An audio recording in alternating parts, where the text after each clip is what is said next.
This is Athens, Greece, one of the world's most overcrowded and polluted cities. It's a real concrete jungle out there, with most people living in small apartments with tiny balconies. It's a very harsh landscape, but it's here that young Australian wallabies are being sold as pets. This is a street worker's turf, and on most evenings it would be very busy. But every corner is quiet tonight. You see they're running scared and most are staying away.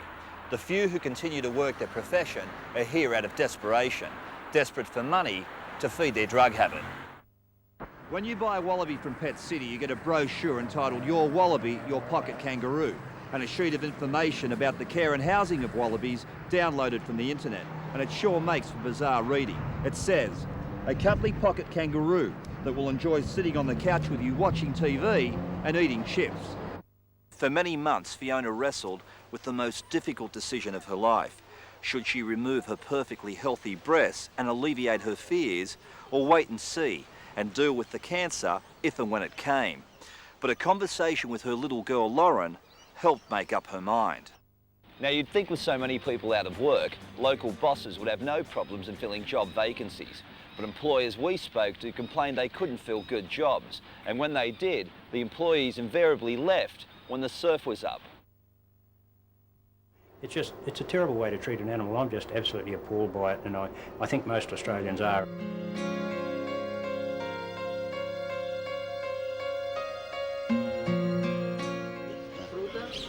Carota? Καρότα πολύ, μήλα. Φοβάται. Είναι πολύ φοβερό. Μπορείς να το πιάσεις ή όχι? See how afraid she is? She's just so frightened.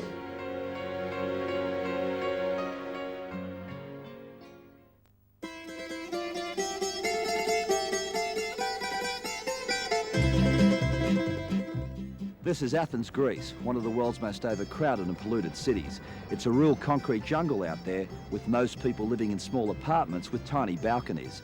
It's a very harsh landscape, but it's here that young Australian wallabies are being sold as pets. Πόσο κάνουν? 550 ευρώ κάνουν. For €450, or just under 1,000 Australian dollars, you can buy your own baby wallaby to keep at home, like a dog or cat.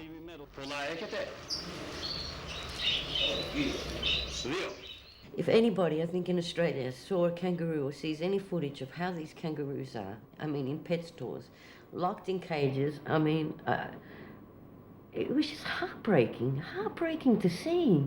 Let's learn about our world. Natalie Christoudou is an expat Australian who has her own children's show in Greece. When she discovered wallabies were being sold as pets, she opened her heart, her wallet and her home to the sickest one.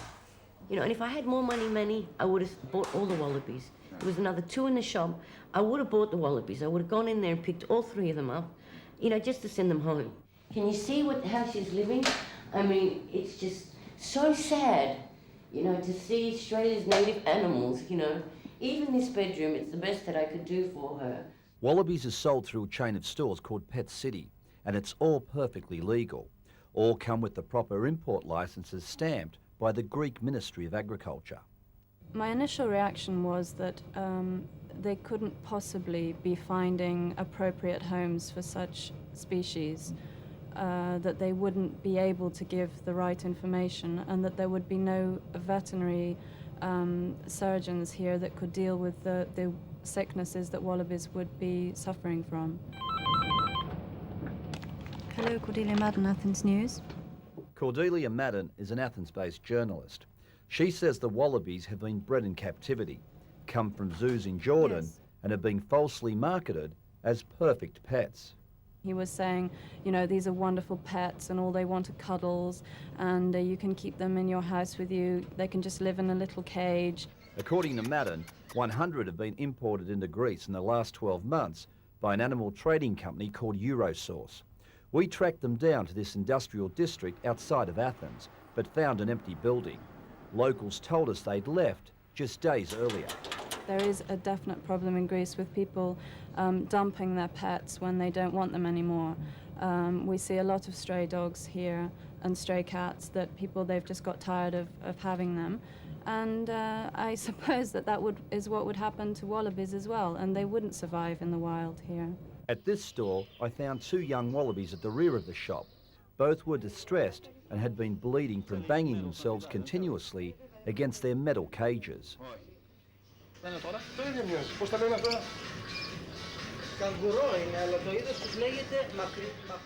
A different store, but the same sad story. This little fella's fate is sealed. His cage has a sold sticker on it. When you buy a wallaby from Pet City, you get a brochure entitled Your Wallaby, Your Pocket Kangaroo, and a sheet of information about the care and housing of wallabies downloaded from the internet. And it sure makes for bizarre reading. It says, a cuddly pocket kangaroo that will enjoy sitting on the couch with you watching TV and eating chips. It's just horrifying. It's really horrifying. It's just so bad, it's hard to find words to describe it. It's just absolutely appalling. President of the Wildlife Protection Association of Australia, Pat O'Brien, believes all of us should be outraged. I guess like many Australians who see that tape, I was just horrified, and I'm quite sure that the rest of the community will be too. That's just an appalling way to treat an animal. In Australia, wallabies are a protected species, but overseas those born in captivity can be traded at will, and few, if any, survive. It's probably a bit under 12 months old. It's not in very good condition, and it's just totally lost, confused. These animals should be with other animals of their own kind. They certainly shouldn't be locked up in a cage like that by themselves. I think my reaction, Meni, was like that of any Australian or animal lover, and that is one of absolute abhorrence that these sorts of animals would be kept under those sorts of conditions. Australian Ambassador to Greece, Stuart Hume, says legally his hands are tied, but morally we felt an obligation to do something. They wouldn't survive, no. They're doomed, 1 month, 2 months, 3 months, whatever, but they are doomed. They wouldn't live more than 6 months. With time running out, we contacted Jean-Jacques Lesseur, who runs Greece's only zoo. He agreed to give them a home if we could rescue them. In this park here, they will be kept in the enclosure you saw, which is a big enclosure. They will be kept with emus. We are receiving also Bennett's wallabies from a zoo in England and from a zoo in France. So there will be, a mixed exhibit with some species. I think in this respect they will be happy, they will be well fed. At last we had a safe place for the wallabies, and it was time to liberate them.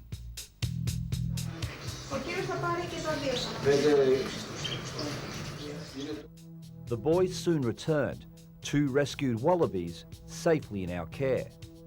We then set off with Natalie Christidou to confront the pet store staff and ask them why they were dealing in animals that would never survive as house pets. Can you ask her why they're selling wallabies?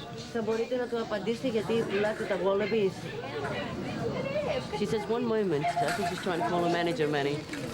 Okay. See, they're worried now. She doesn't know how to answer. And what could she say? She wasn't breaking the law, but how could anyone who's supposed to love animals treat a wild species like this? With our hero Natalie Christidou, we took 3 frightened little wallabies to the Attica Zoological Park and set them free.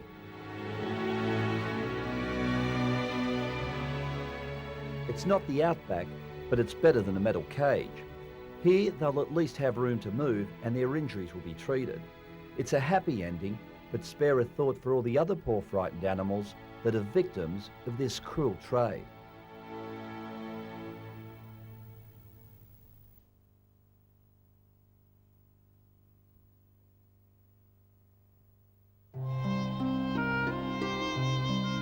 It was the most difficult decision in my life. Because it's so prevalent and they said the statistics are so high, I don't think she had any choice. She had to do something now before it's too late. Fiona Lobagaya loves life and her young family. But it would be difficult to find a more tragic or deeply moving story than hers. My mum, she died 2.5 years ago from the complications of ovarian cancer. She had lost her mother to breast cancer, her sister at 32 and another sister in her 50s. My elder sister has had 1 breast removed for cancer and the other preventative. And there's 3 or 4 cousins that I am aware of. Despite being perfectly healthy, the 35-year-old mother of 3 feared she'd be next to inherit her family's deadly curse. My mum was given 9 weeks to live and lasted for over 2 years. At the end, she was just totally ravaged by it. It was through her whole body. And, you know, that was devastating. Genetic testing soon confirmed what she'd been dreading. She had an 80% chance of getting breast cancer and a 60% chance of being struck down with ovarian cancer. Initially shock, I think, denial. I refused to go back and see the specialist for about 3 months because I just didn't want to deal with it. Fiona was found to have a gene fault in a gene called BRCA2. And the BRCA1 and BRCA2 genes are the ones particularly known for their association with breast cancer, familial breast cancer. Clinical geneticist Dr. Michael Gaddis says it's extremely rare to carry the defective gene. Roughly speaking, about 1 in 1,000 people in the general population will have a BRCA1 or BRCA2 gene fault.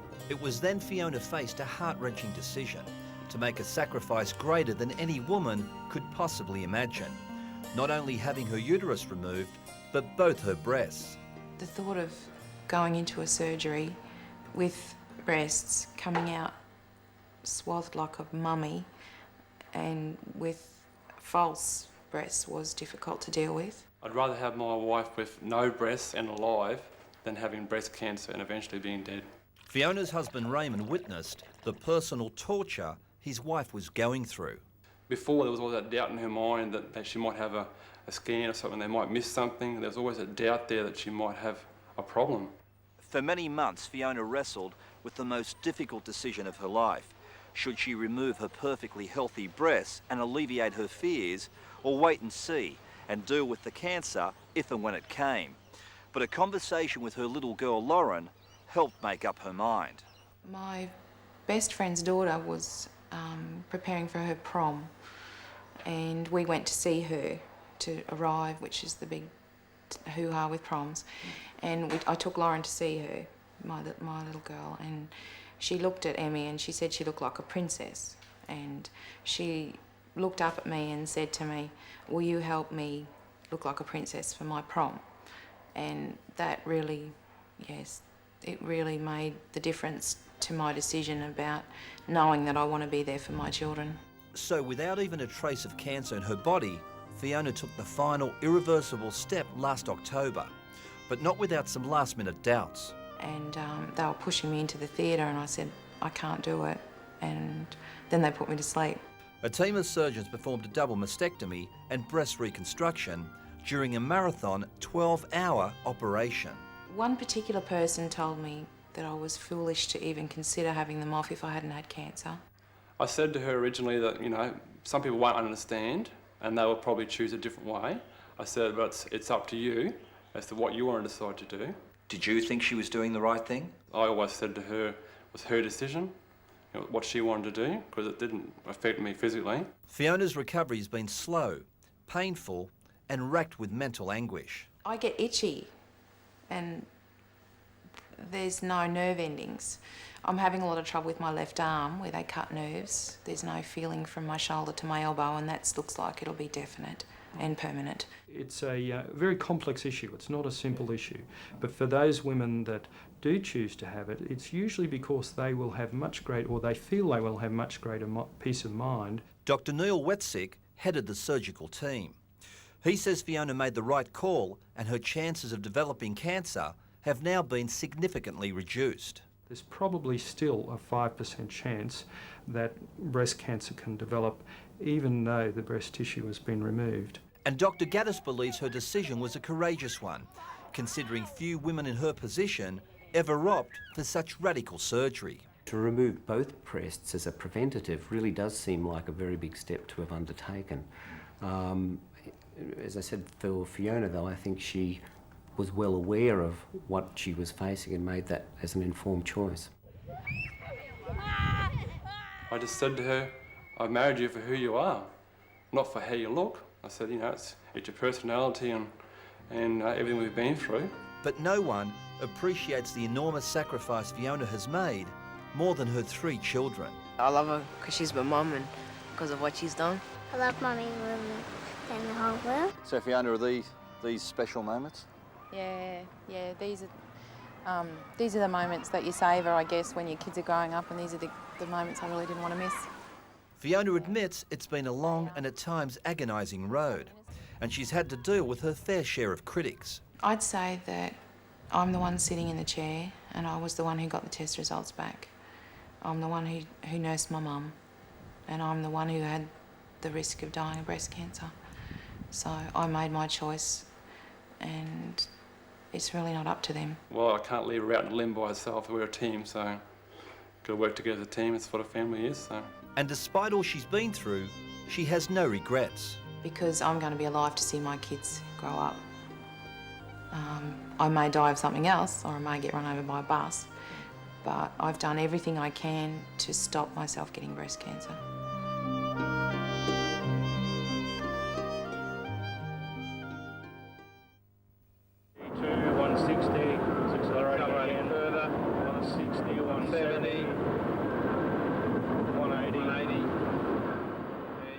These people here are a menace. They're a menace. And what they're trying to do is to take over the roads and the streets. They're pulling away. 120. It's braking. Yep, that'll do, all three of them. That's a drag. The prosecution can stay as a mark against them for the rest of their lives. Doing 80, he's pulling away, I'm doing 90, 95, he's pulling away, I'm doing 100, 105, 110, 115, 120, he's on the brakes. Hoons in hot cars. How did they ever get a licence? 90, they're pulling away. 100, 110, 120, 130, and they're under brakes at 130. Accidents waiting to happen, but they reckon they're immortal, and they're everywhere around the country. Turn left now! The driver of this laser busted by the Hoon police, a crack undercover police squad now targeting revheads. Cruising the highways in their own unmarked high-powered vehicles, they blend in perfectly, striking out of nowhere. No, he's changing lanes. He's going up again. No, he's not. He's sticking on the 140. This activity is extremely dangerous. It creates major problems for the community and the potential for massive injury to people that are using the roads, the car parks, any of